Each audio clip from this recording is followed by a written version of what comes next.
3, 2, 1.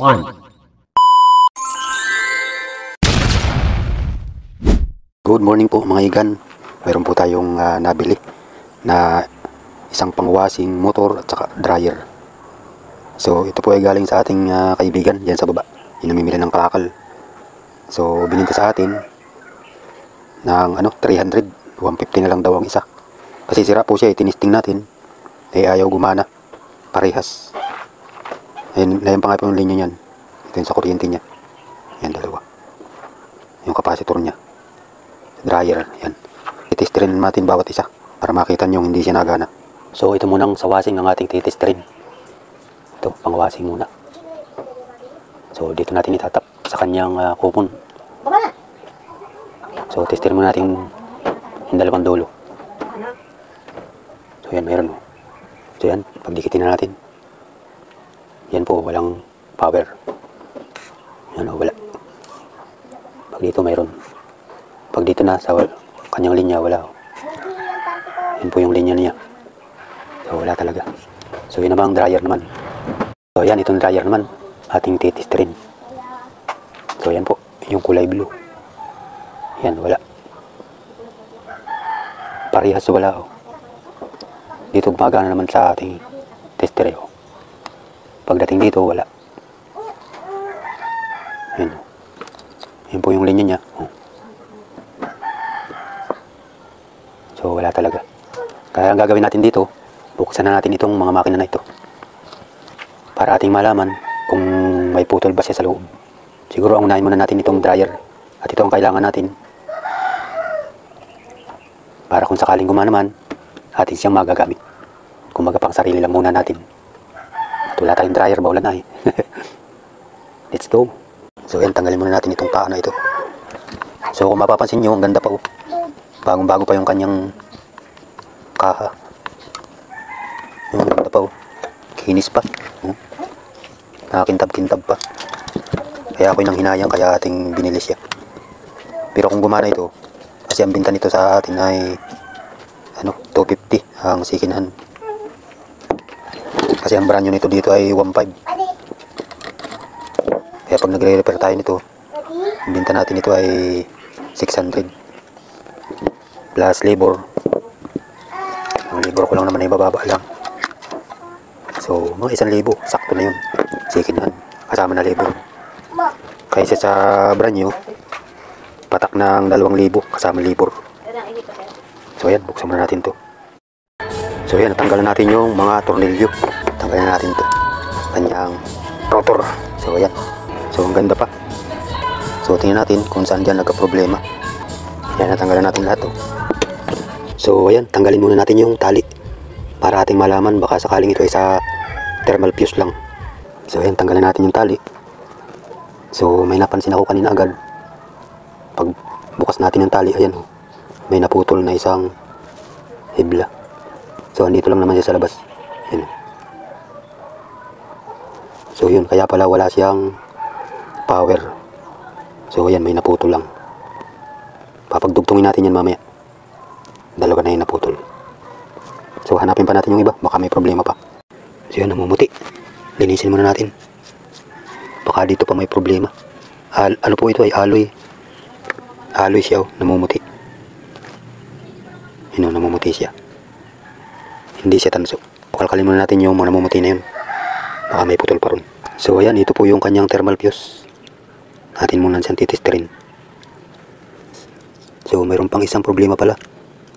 Ayun o, pugpug na rin pala. Yun, may naputol na namang isang linya. So yun, bali dalawa. Dalawang linya pala yung naputol. Isa, dalawa. So yun, alamin pa natin, baka meron pa. So yan, ikabit na natin yung isa. Bali, ito na lang pang isang ikakabit natin, yung kulay blue. Yan. Babalik ta rin lang natin ganun yung pagkakabit. So yun, idudugtong lang natin dito sa kanyang capacitor ito.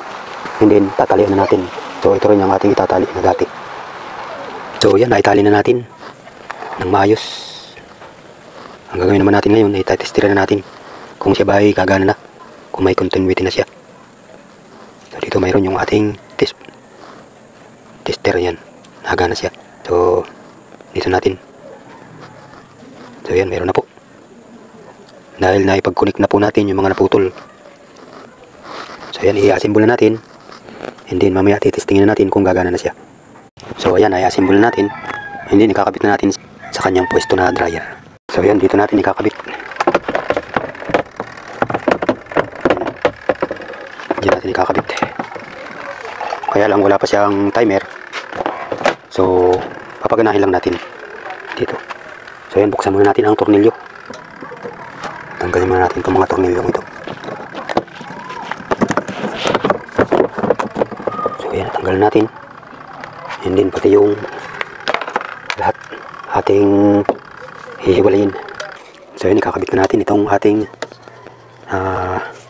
ni-repair na Spain motor. Yan, pang dryer po yan. Ating ikakabit na para ating matisting na. Kabit lang natin itong mga tornilyong ito.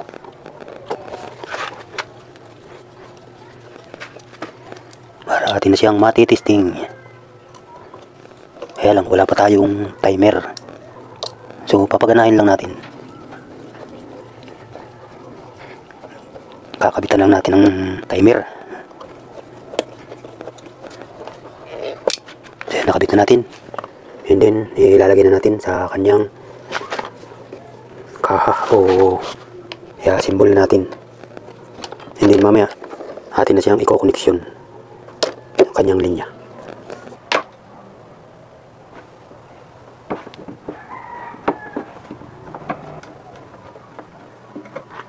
So yan, tapos na natin siyang itornilyo. And then magko-connection naman tayo.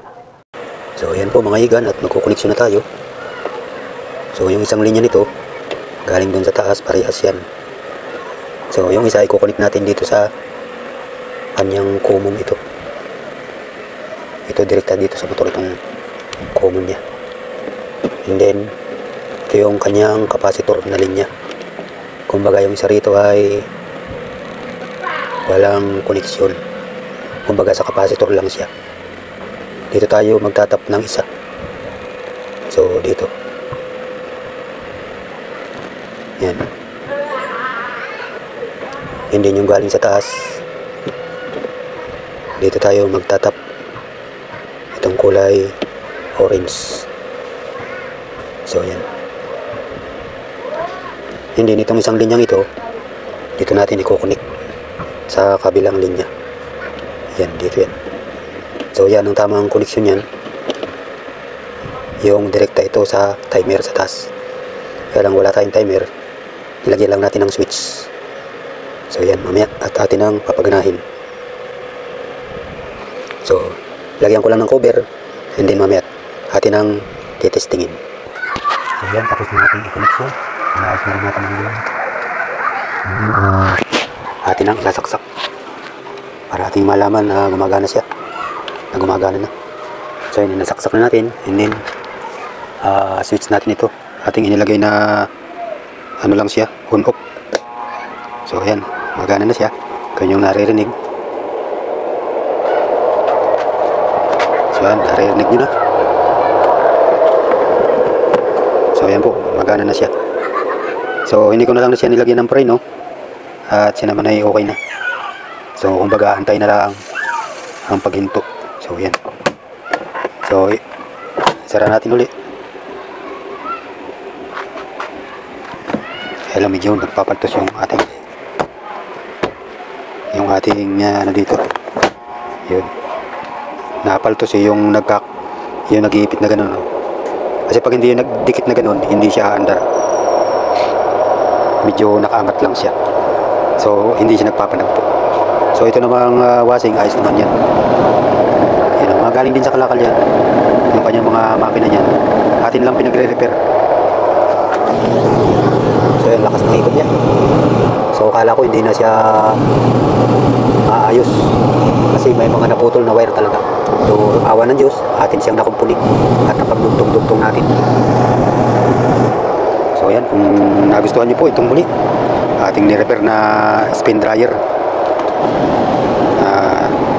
baka naman po ay isang subscribe dyan, palike and share na rin itong ating video para yung ating mga mapapadaan sa ating wall ay mayroon din silang mapulot na kaunting kaalaman na katulad nito.